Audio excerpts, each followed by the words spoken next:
नमस्कार, मैं प्रदीप सरदाना अपने प्रदीप सरदाना शो में आपका स्वागत करता हूं।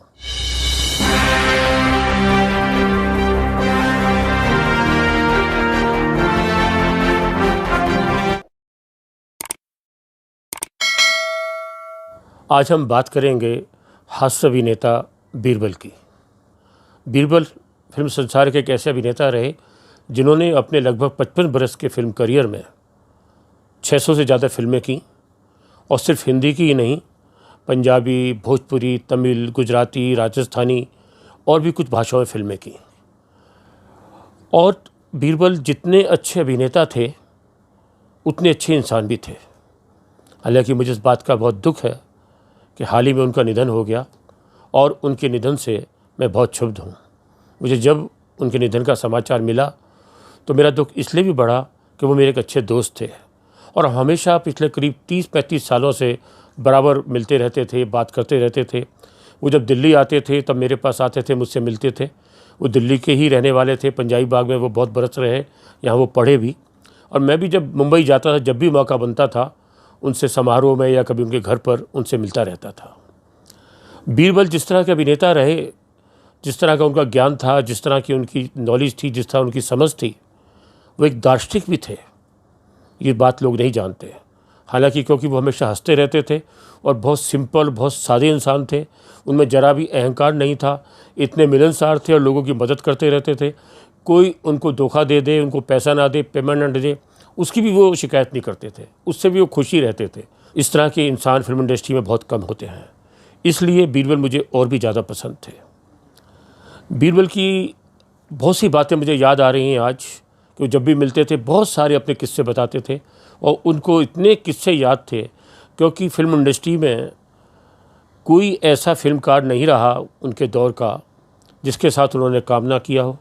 कोई ऐसा अभिनेता नहीं रहा जिसके साथ उन्होंने काम ना किया हो। कोई ऐसी अभिनेत्री नहीं रही जिसके साथ उन्होंने काम ना किया हो। इसलिए उनके पास किस्सों का लंबा खजाना था। इतनी उन्होंने फिल्में की। हालांकि उनको जो फिल्मों में आने का शौक़ बचपन से था, लेकिन उनके पिता नहीं चाहते थे। उनके जो पिता थे उनकी एक प्रिंटिंग प्रेस थी, पार्टीशन, विभाजन, ये देश आज़ाद होने से पहले लाहौर में थी और वो जालंधर से जुड़े रहे थे। लेकिन जो बीरबल का जन्म है वो 29 अक्टूबर 1938 को गुरदासपुर में हुआ था। वो गुरदासपुर जहाँ के देवानंद भी रहे, वो गुरदासपुर जहाँ के गुरदास मान भी रहे, वो गुरदासपुर जहाँ से विनोद खन्ना सांसद रहे और बाद में सनी देओल भी गुरदासपुर से सांसद रहे। तो गुरदासपुर एक बहुत ही अहम जगह है पंजाब के अंदर जो कई कारणों से याद आती है, साथ ही इतने फिल्म कलाकारों से भी जुड़ी हुई है। इसलिए जो बीरबल है उनका देवानंद के साथ भी काफ़ी लगाव था और देवानंद के साथ उन्होंने लगभग सारी फिल्में की। मनोज कुमार के साथ उन्होंने बहुत सारी फिल्में की। उससे पहले राज कपूर, दिलीप कुमार, शशि कपूर, शम्मी कपूर, ऋषि कपूर, रणधीर कपूर और इधर मनोज कुमार के अलावा धर्मेंद्र, जितेंद्र, राजेंद्र कुमार, इतने कलाकार हैं, किस किस को याद करूं, लगभग सभी के साथ उन्होंने फिल्में की। तो एक उनकी फ़िल्मों की लंबी लिस्ट है, जैसे मैं आपको बता चुका हूं, लगभग 600 फिल्मों में उन्होंने काम किया। लेकिन उनकी शुरुआत हुई 1963 में सबसे पहले, जिसमें एक छोटा सा सीन था, वो फिल्म थी राजा। लेकिन जो पहली बड़ी फिल्म थी, जो अहम फिल्म है, जिसको वो अपनी पहली फिल्म मानते थे, वो थी दो बदन, जो 1966 में आई थी। राज खोसला की ये फिल्म थी और इसके अंदर मनोज कुमार, आशा पारिक और सिम्मी मुख्य कलाकार थे। और इसी फिल्म से बीरबल ने पहली बार एक छोटी भूमिका की जो एक स्टूडेंट की थी, एक कॉलेज स्टूडेंट की। और दिलचस्प बात यह है कि 1966 में जो उन्होंने पहली बार स्टूडेंट की भूमिका की, उसके बाद वो लगभग 20 साल तक, यानी 1986 तक फिल्मों में स्टूडेंट बनकर आते रहे। शायद ही कोई ऐसा कलाकार होगा जो 20 साल तक फिल्मों में स्टूडेंट बनकर आता रहा हो। और दिलचस्प यह भी है कि जहाँ उन्होंने सुनील दत्त के साथ एक फिल्म में स्टूडेंट की भूमिका की, उसके बाद उन्होंने संजय दत्त के साथ भी एक फिल्म में स्टूडेंट की भूमिका की। तो लेकिन मैं आपको इससे पहले थोड़ा सा बीरबल के बारे में बताना चाहूँगा कि जैसे मैंने आपको बताया, उनको फिल्मों का शौक़ तो बहुत था, लेकिन उनके पिता की प्रिंटिंग प्रेस थी जो देश विभाजन के बाद सदर बाज़ार दिल्ली में आ गई और वो चाहते थे, उनके 5 बच्चे थे, 3 बेटे उनके पिता के, 3 बेटे थे और 2 बेटियां, उनके 5 बच्चे थे। तो वो चाहते थे बीरबल जो है उनका बड़ा बेटा वो भी उनके काम में हाथ बटाए और वो भी उनकी प्रिंटिंग प्रेस की लाइन में आए। लेकिन बीरबल को जब स्कूल में पढ़ते थे, कॉलेज में पढ़ते थे, उन्हीं दिनों में फिल्मों में गाने का भी शौक़ हो गया था और कुछ नाटकों में भाग लेने का शौक़ भी हो गया था। और किशोर कुमार के गाने तो उनके दिलों में इस तरह रच बस गए थे कि वो उन गानों को गाने लगे थे। वो बताते थे कि 1956 में एक फिल्म आई थी फंटूश, उसके अंदर एक गाना था मेरी टोपी पलट कर आ, तो इनको इतना पसंद आया, उस गाने को बहुत गाते थे और इनको इस तरह स्कूल कॉलेज में इनको फंटूश कहना शुरू कर दिया था। मिस्टर फंटूश लोगों ने इनको कहना शुरू कर दिया था। तो वो जो किशोर कुमार के गानों का शौक़ था वो इनके मन में इस तरह उतरा कि इनको लगा मैं भी कुछ जीवन में करूँगा तो फिल्म लाइन में ही काम करूँगा, मैं अभिनय करूँगा। गाना शायद इतना अच्छा नहीं गा पाऊँगा, उतनी मेरे को तालीम नहीं मिली विधिवत रूप से, लेकिन मैं अभिनय कर सकता हूँ। लेकिन उनके पिता कहते थे यार तुम्हारी ना कोई शक्ल सूरत है, तुम्हारा छोटा कद है, थोड़े मोटे से भी हो, तुमको कहाँ फिल्मों में काम मिलेगा, ये सब छोड़ो और अपने बिजनेस में लग जाओ, जो हमारा काम है प्रिंटिंग प्रेस का उसमें लग जाओ। तो उनके पिताजी जो है वो नए साल के ऊपर डायरी वगैरह छापते थे। तो जब दिल्ली में थे तो बीरबल ने इस बहाने से कि बम्बई जाऊँ, उस समय बॉम्बे बोलते थे कि बॉम्बे जाऊँ, तो वो अपने पिता से ये कह कर गए कि मैं बॉम्बे जाता हूँ और बॉम्बे जाकर डायरी का ऑर्डर लेकर आता हूँ, अपने प्रिंटिंग प्रेस का काम का ऑर्डर लेकर आता हूँ कि ये जो है हम काम करेंगे। तो उनका ठीक है आप जाइए। तो उस समय उनकी डायरी वगैरह कुछ निकल रही थी, जनवरी फरवरी का महीना था, तो 1963 में वो मुंबई आ गए। और उसके बाद उन्होंने खैर फिर डायरी वगैरह के तो ऑर्डर क्या लेने से थोड़ी बहुत खाना पूर्ति की अपने पिता को खुश रखने के लिए, लेकिन वो डायरेक्टर प्रोड्यूसर से मिलना शुरू हो गए। उन्होंने एक अपने किसी जानकार से दिल्ली में जाते हुए एक फिल्म का राम दयाल के नाम चिट्ठी लिखवा ली कि इनको फिल्मों में काम दिया जाए। इसलिए वो राम दयाल के पास गए और उनके पास चक्कर लगाते रहे कि फिल्मों में काम करो। उन्होंने कहा अभी तो कोई काम नहीं है, जब होगा आपको बुलाएंगे। लेकिन फिर उन्होंने खैर छोटे मोटे कुछ काम देने शुरू किए, लेकिन मैंने जैसा आपको बताया 2 बदन के बाद उनकी एक अच्छी शुरुआत हो गई।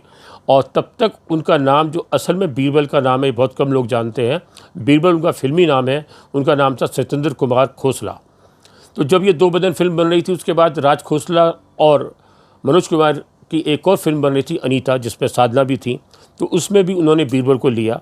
तो उन्होंने कहा राज खोसला ने, मनोज कुमार ने, कह रहे क्या है ये तुम्हारा क्या नाम है सत्येंद्र, जैसे तुम जितेंद्र, धर्मेंद्र, राजेंद्र कुमार ऐसा नाम है, कोई तुम हीरो थोड़ी हो, तुम कोई ऐसा नाम रखो जो कोई कॉमेडी टच हो तब अच्छा लगेगा।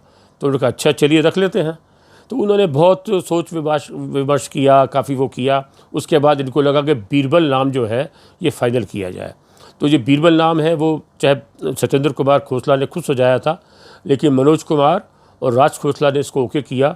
और मनोज कुमार ने कहा कि नहीं ये बीरबल नाम ये ज़्यादा सही है।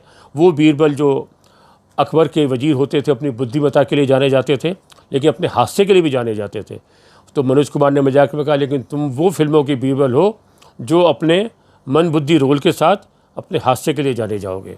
तो इसलिए बीरबल को बहुत समय तक मन बुद्धि के रोल मिलते रहे, बाद में भी मिलते रहे और इस तरह की उनकी भूमिकाएं बहुत हिट रहीं और काफ़ी उस तरह का उनका चल पड़ा। और वी शांताराम ने भी उनको बूंद जो बन गई मोती फिल्म है उसके अंदर उनको रोल दिया जिसमें मुमताज़ के भाई बने थे। और राज खोसला तो अपनी फिल्मों में देते रहे, देवानंद उनको अपनी सब फिल्मों में देते रहे। और एक वक्त ऐसा आ गया 1980 का दौर लगभग, जब बीरबल जो है एक साथ एक एक दिन में 4-4, 5-5 फिल्मों की शूटिंग करते थे। हम महमूद और जॉनी वॉकर जैसे 2 बहुत स्टार कॉमेडियन की बात छोड़ दें तो बाकी जो कॉमेडियन हैं हमारी फिल्मी दुनिया के, शायद इस तरह की सफलता और किसी को नसीब नहीं हुई जो एक एक दिन में 4-4, 5-5 फिल्मों की शूटिंग करता था। बीरबल ने मुझे इस बारे में एक बहुत दिलचस्प किस्सा सुनाया था कि 1980 के दौर की बात है कि एक तरफ महमूद स्टूडियो में देवानंद की फिल्म लूट मार की शूटिंग हो रही थी और एक और के आसिफ स्टूडियो था, उसके अंदर सुल्तान अहमद की फिल्म की धर्मकांटा की शूटिंग हो रही थी। तो स्थिति ये हो गई थी कि वो पहले अलग अलग शिफ्ट में थी, लेकिन वो दोनों शूटिंग एक शिफ्ट में आ गई। इससे बीरबल को बड़ी समस्या हो गई कि आज सुबह की शिफ्ट में ही दोनों फिल्मों की शूटिंग है और भी 1-2 छोटी फिल्मों की शूटिंग है, लेकिन ये 2 बड़े प्रोड्यूसर हैं, डायरेक्टर हैं, देवानंद और सुल्तान अहमद, तो पहले कहाँ जाऊँ। तो उन्होंने सोचा सुल्तान अहमद तो थोड़ा देर से आते हैं, देवानंद टाइम के बहुत पंक्चुअल हैं, तो मैं देवानंद के पास फिर महबूब स्टूडियो में, जो उनका महबूब स्टूडियो है, वहाँ चला जाता हूँ, उनकी शूटिंग पहले करता हूँ। तो वहाँ गए तो उन्होंने बताया देवानंद ने कि पहले मेरा सीन है, उसके बाद फिल्म की हीरोइन टीना मुनीम का है, उसके बाद आपका सीन है, तैयार रहना। तो बीरबल ने कहा कि देव साहब अगर आपकी आज्ञा हो तो मैं 1-1.5 घंटे में थोड़ा सा सुल्तान अहमद का एक फ़िल्म है उसका कोई सीन करके आ जाऊँ। उनका ठीक है आप जाइए और करके जल्दी आइए। लेकिन जब सुल्तान अहमद के यहाँ फ़िल्म की शूटिंग करने गए तो वहाँ उनको बहुत देर लग गई और इधर देव साहब उनका इंतज़ार करते रहे और देव साहब को बहुत गुस्सा आया। उन्होंने फ़ोन किए, अपने आदमियों को भेजा और जब तक बीरबल वापस पहुँचे तब तक लंच हो चुका था और देव साहब का पारा बहुत हाई हो चुका था और उन्होंने बहुत गुस्से में कहा कि मुझे तुम्हारे का इंतज़ार करना पड़ा, तुम टाइम के बिल्कुल पंक्चुअल नहीं हो, जाओ सबसे माफ़ी मांगो जो तुम्हारे लिए परेशान हुआ है और तुम्हारी शूटिंग में आज नहीं अब कल करूँगा, तो तुमको उसकी सज़ा मिलनी चाहिए। दिलचस्प ये हुआ कि उस समय खैर बीरबल को बिल्कुल अपनी गलती का एहसास हुआ, बीरबल खुद डर रहे थे, उन्होंने माफ़ी मांगी और अगले दिन लेकिन जब फिर शूटिंग थी तब फिर महबूबी स्टूडियो में 2 शूटिंग थी, एक तरफ राजेश खन्ना की शूटिंग थी और एक तरफ इनकी इसी फिल्म की शूटिंग थी। तो वहाँ भी ऐसा ही हुआ कि इधर देव साहब के साथ ये काम कर रहे हैं क्योंकि एक दिन पहले देव साहब नाराज़ हो चुके थे, तो देव साहब के काम को पहले पूरा करना था और उधर राजेश खन्ना उनकी इंतजार में बैठे थे कि बीरबल आएँ तो उनके साथ उनका सीन पूरा हो। तो जब बीरबल वहाँ पहुँचे तो राजेश खन्ना ने कहा वाह, मेरा ऐसा वक्त आ गया है कि मुझे बीरबल के लिए भी इंतजार करना पड़ रहा है। हालांकि राजेश खन्ना हंसते हुए उन्होंने ये कहा क्योंकि बीरबल से वो बहुत प्यार करते थे और उनकी बहुत फिल्मों में वो साथ रहे। कटी पतंग फिल्म में तो उनके साथ वो लगातार साथ थे। अब कटी पतंग की बात चली तो मुझे ये भी याद आया कि पिछले दिनों हमने जब प्रदीप सदाना शो का एक होली स्पेशल एपिसोड बनाया था जिसमें आशा पारिक से बात की थी, हमने ख़ास तौर से इंटरव्यू किया था, तो उसमें हमने बीरबल से भी अनुरोध किया था कि आप कटी पतंग में लगातार गानों में रहे थे तो इसका कोई गाना रिकॉर्ड करके भेज दें क्योंकि आप इतने अच्छा गाना गाते हैं किशोर कुमार के, और भी गाने आप बहुत अच्छे गाते हैं, तो आप ये गाना रिकॉर्ड करके भेज दें। तो उन्होंने हमको एक गाना रिकॉर्ड करके भेजा था और जो हमने इसमें चलाया भी था। आज आपको फिर उसकी झलक दिखाते हैं, सुनिए वो गीत। आज न छोड़ेंगे टिक टिक टिक टिक टिक टिक टिक टिक टिक, आज न छोड़ेंगे बस हम जोली, खेलेंगे हम होली, खेलेंगे हम होली, चाहे भीगे दिन तक दिन तक दिन तक, चाहे भीगे तेरी चुनरिया, चाहे भीगे चोली, खेलेंगे हम होली, होली है। अच्छा लगा ना। देखिए ऐसे थे अभिनेता बीरबल जिनका इंतज़ार देवानंद और राजेश खन्ना जैसे बड़े सुपरस्टार को भी करना पड़ा।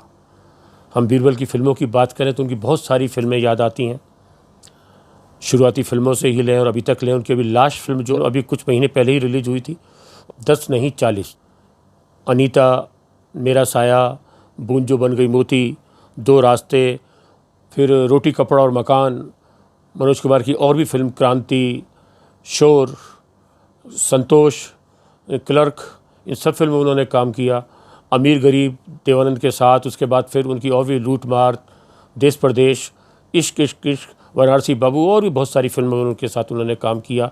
और एक और जो फिल्म जो हमेशा सबको याद रहती है जिसमें सबका छोटा छोटा रोल था और वो थी शोले, उसमें भी बीरबल थे और उसमें भी इनकी असरानी और जगदीप के साथ एक अहम भूमिका थी।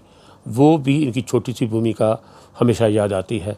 तो इनकी बहुत सारी फिल्में हैं, बहुत सारी यादें हैं।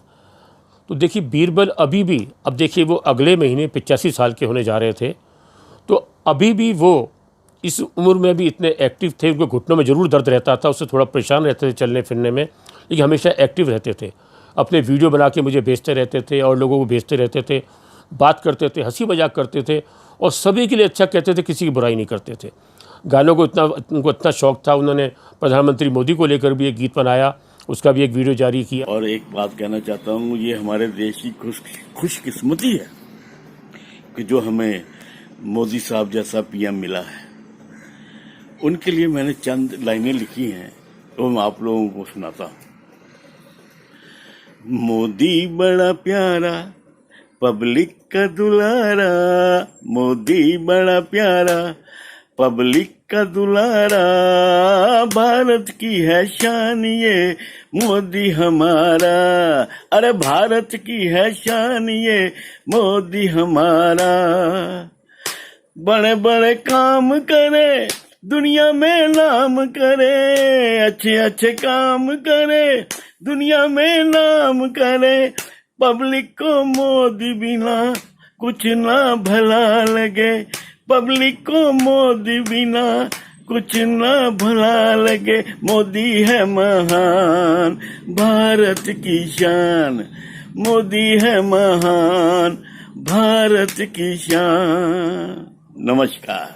और बहुत खुश होते थे कि आज देश के प्रधानमंत्री मोदी हैं जो इतना अच्छा काम कर रहे हैं, और कोरोना में भी उन्होंने इतना अच्छा काम किया, इस बात की भी बहुत तारीफ़ करते थे। तो बीरबल साहब की मैं बात करूं, उनकी बहुत सारी बातें मुझे याद आती जाएंगी और साथ साथ दुख भी देती हैं। आज वो नहीं है, क्योंकि लगातार उनसे इतने दिन बातों का सिलसिला चलता रहा। पिछले कुछ दिनों से जब वो मेरे व्हाट्सएप पे जवाब नहीं दे रहे थे और ना ही अपना कुछ भेज रहे थे, तो मुझे चिंता हुई मैं उनसे पूछूं।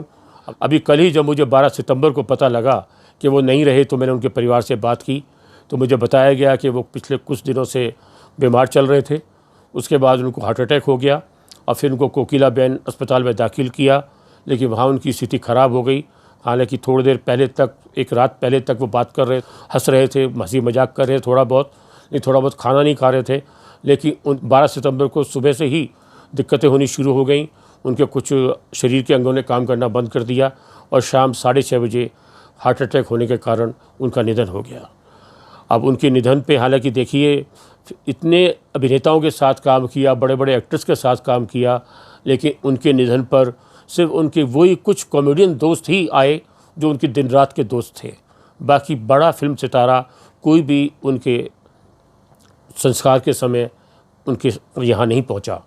सिर्फ उनके जो बहुत ख़ास दोस्त थे, जैसे जुगनू, जूनियर महमूद, मनमौजी, जॉनी लीवर, राकेश बेदी, इस तरह के कुछ कलाकार उनके अंतिम समय पे वहाँ पहुँचे, लेकिन कोई भी बड़ा फिल्म सितारा वहाँ नहीं पहुँचा। जिस तरह की फिल्म जगत की एक पुरानी रीत चलती आ रही है कि यह चढ़ते सूरज को ही प्रणाम किया जाता है, डूबते सूरज को नहीं, जो अंधेरे में बैठा था उसको नहीं।